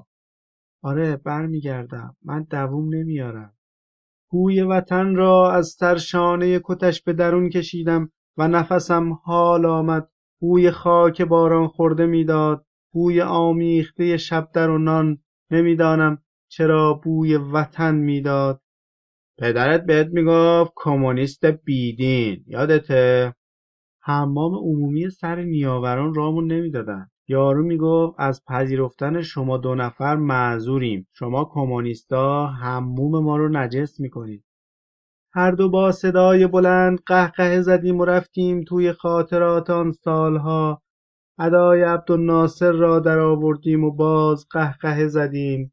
ناگهان در اتاق باز شد و پرستار لندهور آمد تو. داشت لای لنگش را میخاراند. گفت آقا این آسایشگاه ملک شخصی شما نی، هرچند که مهمون داری ولی. ببخشید آقای پرستار. همان روز فتانه یکی از بچه‌های سیاسی شهر زاروبروکن آمد به دیدنم. چند سالی ندیده بودمش. موهای سرش را مثل پسر بچه‌ها از ته تراشیده بود و لپ‌های توپلیش زده بود بیرون. مثل جوانک‌های حزب اللهی لباس پوشیده بود، کفش کتانی، شلوار جین و کاپشن سرمه‌ای که حالا به آرنجش آویخته بود. کمی هم گشاد گشاد راه میرفت. اول که دیدمش تعجب کردم. گفتم فتانه تویی؟ و خندیدم. جلو آمد و با مشت آرام زد به شکمم. میدانستم که سالهاست از سازمانش کنار کشیده و مستقل کار میکند. گفتم چه عجب، از کجا میدانستی که من اینجام؟ و براش چای ریختم. همه میدونن اینجایی، همه، فقط خودت نمیدونی. و سیگاری روشن کرد. دلم برات تنگ شده بود. الکی. تقریبا هر جا می توانست به حروف تشدید میداد. هنوز با اون سیاهه زندگی میکنی؟ سیاهه؟ آها نه، حالا با یکی از بچهای حزب کمونیست کارگریم. عشق و سیاست؟ الکی. و خندید و گفت من فقط با مردای سیاسی بالای 40 سال میپرم. زیر 40 سال بیفایده است. و باز خندید. اعلامیه‌ای با خودش آورده بود که 17 نفر زیر آن را امضا کرده بودند. گفتم این چیه؟ اعلامیه. امضاش میکنی؟ هرچی تو بیاری ندید امضا میکنم. الکی. و با خوشحالی گفت ولی بخونش.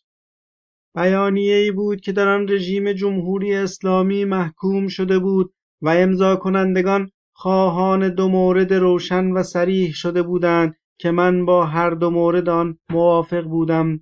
تعطیل مسجد ایرانیان هامبورگ، عدم حمایت از انجمنهای فرهنگی ایرانی در آلمان که هنر و فرهنگ داخل ایران را ارائه می کنند، مانند برگزاری کنسرت برای هنرمندان داخل کشور، شب شعر و داستان برای شاعران و نویسندگان داخل کشور و نمایش فیلم‌های ساخت داخل. من با این متن 100% موافق بودم، اما امیر میگفت چرا دقت نمی‌کنی مجید؟ این نامه به اداره پلیس رونوشت شده که مانع ورود هنرمندای ایرانی به آلمان بشن و پناهندگی سیاسی بعضی نویسنده‌ها رو لغو کنن. تو که نمیتونی خواستار اخراج یک نویسنده تبعیدی بشی و این حرفا. ببین اینجاشو دوباره بخون. خروج هنرمندان، نویسندگان و شاعران از ایران و اجرای برنامه توسط آنان در خارج از کشور تنها با موافقت و خواست رژیم ممکن است.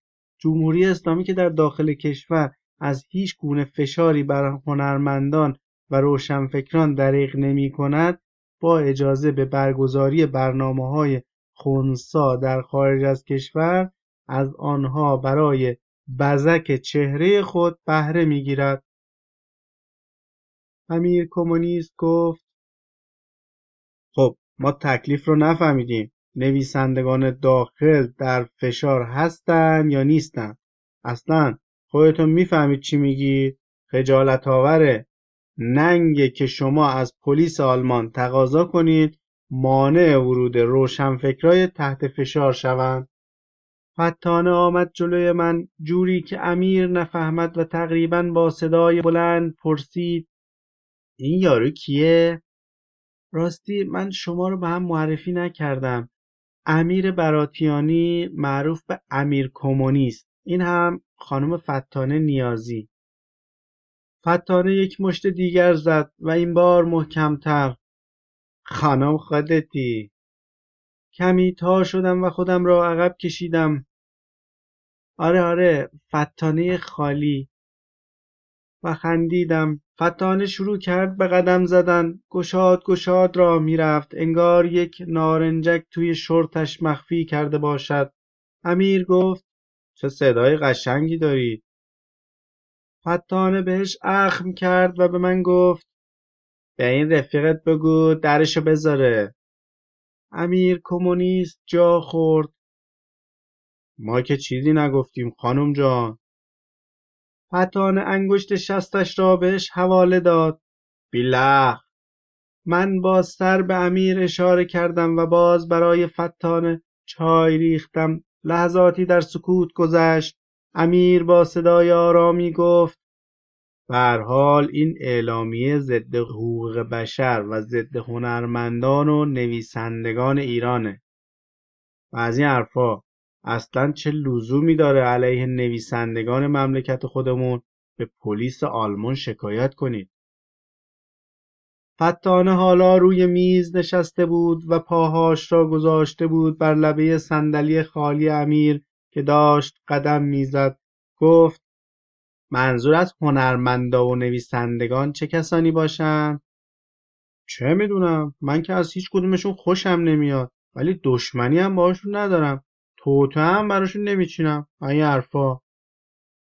اره از این ناکسا اسنادی داریم که به زودی رو میکنیم با عکس و تفصیلات.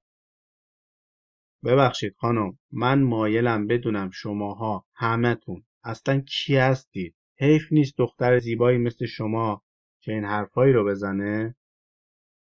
فتانه به یک جست از میز پایین پرید. کاپشنش را از دسته صندلی برداشت. با عصبانیت و پرشی در پلکاش به من گفت: به این رفیق جاسوست بگو میگیرم ترتیبشو میدم و با دستش حالت تجاوز را نشان داد. امیر کمی دلگیر شد. بعد رو به پنجره ایستاد و سعی کرد که بر نگردد. من به فتانه کمی اخم کردم با حالتی از گلایه و او خواست توضیح بدهد. امیر کمونیست گفت: مایل نیستم بشنوم. در کار مجیدم دخالت نمی کنم. من متن را امضا کردم و این آخرین کار سیاسی من در آلمان بود. فتانه اعلامیه را برداشت، با من روبوسی کرد و بیان که از امیر خداحافظی کند رفت. نمیدانم آن بیانیه چاپ شد یا نه، ولی من میخواستم یک جایی حضور داشته باشم و بعد از مدتها سکوت با بر و بچه ها هم صدا شده باشم. همین. امیر گفت: مرتی که تو که داری بر میگردی، این دیگه چه کاری بود؟ گفتم: این فتانه دختر خوبیه، اما حالیش نیست که با اسم مستعار امضا کردم. خیلی پتیاره بود. این کی بود؟ یک کمی بوگندو شده. حالا فکر میکنی کار درستی کردی؟ البته حتی فیلم هایی که گاهی از سینمای ایران در تلویزیون آلمان پخش می شود یا مثلا چاپ رمان های نویسندگان داخل به زبان خارجی در ادامه همین تهاجم رژیم به غرب است که فقر و بدبختی و ویرانی و اعدام‌ها رو ماله بکشند. از دید من همه این هنرنمایی‌ها چیزی جز توطئه نیست و مملکت آنقدر در فساد اقتصادی و سیاسی غرق شده که هیچ راهی جز براندازی رژیم وجود ندارد. هر کس میتواند باید به سهم خودش در این براندازی حرکت کند و من از خانواده خودم، آخ برادر، اسد. آوای بوف یک گروه مردم نهاد است که توسط عده‌ای علاقه‌مند به کتاب با دغدغه ارتقاء فرهنگ کتاب و کتابخوانی و استحکام خرد اجتماعی تشکیل شده و تاکنون تولید هزاران کتاب ممنوعه را در کارنامه خود دارد. با توجه به اینکه این گروه وابسته به هیچ سازمان و ارگانی نیست و تمام فعالیت‌ها به صورت رایگان انجام می‌شود، لطفاً اگر در این رابطه احساس مسئولیت دارید در معرفی ما به دیگران سهیم باشید. avogabooth.com